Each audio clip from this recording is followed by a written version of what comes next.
శ్రీ మహాగణాధిపతయే నమ. ఈరోజు మనం జూన్ 2, 2026 సంవత్సరంలో ఈ పరాభవనామ సంవత్సరానికి రాజైనటువంటి గురుడు తన యొక్క ఉచ్చక్షేత్రమైనటువంటి ఉన్నతమైన స్థానమైనటువంటి కర్కాటక రాశిలో ప్రవేశించటం వల్ల ద్వాదశ రాశుల వాళ్ళకి అధిక భాగం శుభ ఫలితాలు ఇస్తాడు. కొద్దిమందికి కొన్ని రాసుల వాళ్ళకి కొన్ని ఇబ్బందులు కలిగిస్తాడు. అవి ఎటువంటి ఫలితాలు ఉంటాయి, వాటిని ఎలా ఒకవేళ ఇబ్బందులు వస్తే పరిహరింపజేసుకోవాలి, వాటిని ఎలా దాటాలి, ఇటువంటి అనేక అంశాల గురించి తెలియజేయడానికి ప్రయత్నం చేస్తాను. మొట్టమొదటగా దీంట్లో భాగంగా ధనురాశి వారికి ఎటువంటి ఫలితాలు రాబోతున్నాయి. ఈ ధనురాశి వాళ్ళకి గురుగ్రహ సంచార రీత్యా, అంటే 8వ స్థానంలో ఉన్నటువంటి గురుగ్రహ సంచార రీత్యా రాస్యాధిపతి అయినటువంటి ఉచ్చస్థానంలో ఉన్నటువంటి గురుడు యొక్క ప్రభావం రీత్యా మీ యొక్క మాట శాసనం అవుతుంది. మీరు ఏం చేసినా కూడా తిరుగులేని శక్తిగా మారడానికి అవకాశం ఉంటుంది. అలాగే ఈ గురుడు మీకు మంచి ఆయుర్దాయాన్ని ఇస్తాడు. మరి ముఖ్యంగా మీ శరీరంలో దేహ కాంతి పెరుగుతుంది. వీటితో పాటుగా ఆర్థికంగా మీకు మంచి అభివృద్ధిని ఇస్తాడు. అంటే 2 లేదా 3 ఖచ్చితంగా 2 ఆదాయ మార్గాలని మీకు చూపిస్తాడు. ఇది జూన్ 2 తర్వాత నుంచి ఖచ్చితంగా జరుగుతుంది. కుటుంబంలో గతంలో ఉన్నటువంటి భేదాభిప్రాయాలకి ఫుల్ స్టాప్ పడుతుంది. అన్నదమ్ముల రీత్యా కానీ, సోదరుల రీత్యా కానీ, జీవిత భాగస్వామి రీత్యా కానీ, సంతానం రీత్యా కానీ ఏర్పడినటువంటి భేదాభిప్రాయాలకి జూన్ 2 తర్వాత నుంచి ఖచ్చితంగా ఫుల్ స్టాప్ పడుతుంది. ఇది గుర్తుపెట్టుకోండి. అట్లాగే మీ వాక్కు శాసనం అవుతుంది. మీరు ఏం చెప్పినా కూడా ప్రజలు ఆమోదిస్తారు. ఇది ముఖ్యంగా రాజకీయ నాయకుల విషయంలో బాగా వర్తిస్తుంది. ధనురాశి రాజకీయ నాయకుల మాట శాసనం అవుతుంది, పదవులు వరిస్తాయి. మీరు ధనురాశి వారికి కుటుంబ సౌఖ్యం ఏర్పడుతుంది. కుటుంబ సభ్యులతో, బంధుమిత్రులతో చక్కటి క్వాలిటీ లైఫ్ని, క్వాలిటీ టైంని గడుపుతారు. తద్వారా మానసికమైనటువంటి ఆందోళనలన్నీ తగ్గిపోయి చక్కగా మానసిక ఆరోగ్యాన్ని పొందగలుగుతారు. అయితే ఇక్కడ ఒకటి గమనించాలి.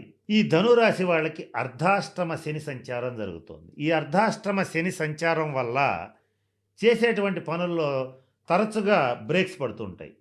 బండి చాలా స్పీడ్గా వెళ్తున్నప్పుడు పొద్దుగూకులు స్పీడ్ బ్రేకర్స్ వస్తూ ఉంటే ఎంత వేగం తగ్గిపోతుంది. అలాగే ఎన్నిసార్లు బ్రేక్స్ వేయవలసి వస్తుంది, వేయకపోతే పడిపోతాం. అటువంటి బ్రేక్స్ ఈ శని మీకు ఇస్తూనే ఉంటాడు. వీటి నుంచి కూడా ఈ గురుగ్రహ సంచారం ఏదైతే ఉంటుందో డెఫినెట్గా మీకు విముక్తిని కలిగిస్తుంది. వాటి నుంచి మిమ్మల్ని బయటేస్తుంది. అంటే మీ పనుల్లో ఇక ఆటంకాలు రావు, మీ ప్రయాణం సాఫీగా సాగుతుంది. అలాగే మీరు చేయాలనుకున్నటువంటి ప్రతి పనిని సక్సెస్ చేసి చూపిస్తారు. ఉద్యోగస్తులైతే ప్రభుత్వ రంగంలో కానీ, ప్రైవేట్ రంగంలో కానీ ప్రమోషన్స్ వచ్చి తీరతాయి. వాటితో పాటు ట్రాన్స్ఫర్స్ కూడా వస్తాయి. ఇది గుర్తుపెట్టుకోండి. అట్లాగే వ్యాపారస్తులైతే కొత్త బ్రాంచీలని నెలకొల్పగలుగుతారు. ఇది కూడా సాధ్యమవుతుంది. ఎందుకంటే మీరు ఈ గురుగ్రహ ప్రభావంతో తరచుగా ప్రయాణాలు చేయవలసి వస్తుంది. ఈ ప్రయాణాలన్నీ కూడా లాభసాటిగానే ముగిస్తాయి. ఖర్చులు కూడా అధికంగా చేయవలసి వస్తుంది.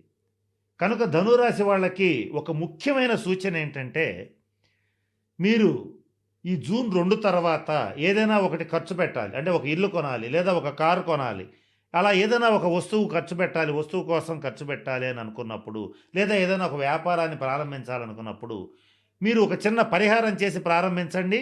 మీకు తిరుగుండదు. మీ ఖర్చులన్నీ మీ అదుపులోకి వస్తాయి. మీ క్యాలిక్యులేషన్స్కి తగ్గట్టుగా మాత్రమే ఖర్చులు అవుతాయి. అలా కనుక చేయకపోతే మీ ఖర్చులకి అదుపు ఉండదు.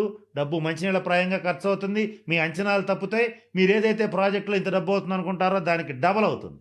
కనుక ఈ పరిహారం జాగ్రత్తగా పాటించండి. అదేంటంటే, మీరు ముఖ్యమైన ఖర్చు చేయాలనుకునే దానికి ముందు గురువారం నాడు కానీ, ఆదివారం నాడు కానీ మీరు అన్నదానం చేసి ఆ పనిని ప్రారంభించండి. లేదా మీ దగ్గరలో ఉన్నటువంటి రామాలయాన్ని కానీ, శివాలయాన్ని కానీ డెవలప్ చేయడానికి తగినటువంటి నిధులు ఇవ్వండి. లేదా డబ్బులు ఇవ్వలేని పక్షంలో మీకు చేతనైన సేవ చేయండి. పాడుబడిన లేదా పాతబడినటువంటి రామాలయాలు, శివాలయాలు పునరుద్ధరింప చేయటానికి మీకు చేతనైనటువంటి పని చేసేటట్లయితే చేసి తర్వాత ఏ పని చేసినా ఏ ఖర్చు పెట్టినా అది మీకు ఆదాయాన్ని ఇస్తుంది కానీ ఖర్చు అయితే అవ్వదు. ఇటువంటి శుభ ఫలితాలను పొందగలుగుతారు. ఇవి చేసి ఏ రకమైనటువంటి కొత్త పని మొదలుపెట్టినా దాంట్లో విజయం తథ్యం. ఇది ఖాయంగా గుర్తుపెట్టుకోండి.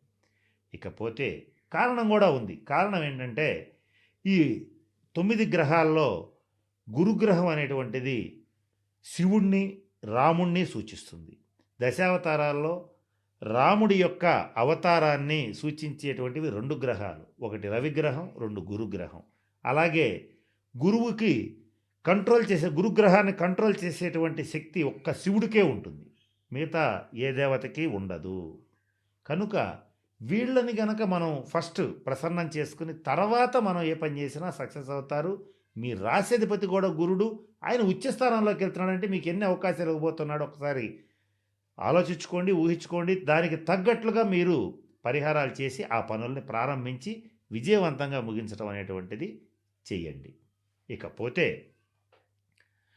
ధను రాశి వాళ్ళు ఈ సంవత్సరం బంగారం రేటు ఎంత ఉన్నప్పటికీ నూతన వజ్ర, సువర్ణ ఆభరణ, వస్త్ర అలంకార ప్రాప్తిని పొంది తీరతారు. ఇది నిర్వివాదమైనటువంటి అంశం. అయితే గతంలో కూడా చెప్పాను, ఎంత కొంటారనేది నాకు తెలియదు కానీ మీ యొక్క ఆర్థిక స్తోమత సహకరించినంత వరకు ఖచ్చితంగా జరుగుతుంది. ఇకపోతే ఎవరైతే ధనురాశి వృద్ధులు ఉంటారో వాళ్ళకి మాత్రం ఆరోగ్య విషయంలో కొంచెం జాగ్రత్తగా ఉండండి. షుగర్ కంట్రోల్ తప్పుతుంది. అలాగే గుండెకి సంబంధించినటువంటి వ్యాధులు ఉన్నటువంటి వాళ్ళకి కొంత అనారోగ్య సూచన, ఆసుపత్రులను సందర్శించవలసినటువంటి పరిస్థితులు ఉన్నాయి. కొంత ఇబ్బందికరమైనటువంటి కాలం.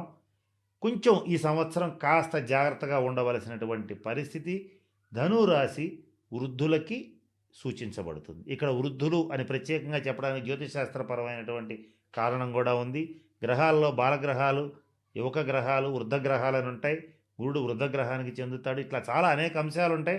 వాటినన్నింటినీ దృష్టిలో పెట్టుకునే మీకు ఈ విషయాన్ని తెలియజేయటం జరుగుతుంది తప్ప ఏది పడితే అది చెప్పటం మా ఉద్దేశం కాదు. కనుక మీ ఇంట్లో ఎవరైనా సరే పెద్దవాళ్ళు ఉండేటట్లయితే వాళ్ళకి ఏదైనా కొద్దిగా అనారోగ్యం వచ్చినా వెంటనే వైద్యం అనేటువంటిది చేయించండి. నిర్లక్ష్యం చేయొద్దు, మూల్యం చెల్లించవలసి వస్తుంది. ఇది ముఖ్యంగా ధనురాశి వాళ్ళ విషయంలో చెప్పదగినటువంటి సూచన. ఇకపోతే గురువు యొక్క అనుగ్రహాన్ని సంపాదించుకోవడానికి ధనురాశి వాళ్ళు దత్తమందిరాన్ని సందర్శించటం, గురుచరిత్ర పారాయణ చేయటం, పసుపు రంగు దుస్తులు ధరించటం గతంలో చెప్పాను, ఇప్పుడు చెప్తున్నాను, ఇంకా చెప్తాను. వాటికి సంబంధించిన ఏ పరిహారాలైనా చేసేటట్లయితే గురువు యొక్క సంపూర్ణ అనుగ్రహం లభిస్తుంది. మీ ధనురాశికి మీ రాశ్యాధిపతి అయినటువంటి గురుడు అనుగ్రహం లభిస్తే మిగతా గ్రహ బాధలు, అర్ధాష్టమ శని బాధలు తొలగిపోతాయి. కనుకనే మన ఛానల్లో మీకు అవన్నీ ఇవ్వడం జరుగుతుంది. వాటిని పాటించి మంచి అష్టైశ్వర్యాలు, భోగభాగ్యాలు పొందుతారని మనస్ఫూర్తిగా పరమేశ్వరుని ప్రార్థిస్తూ సెలవు తీసుకుంటున్నాను. స్వస్తి.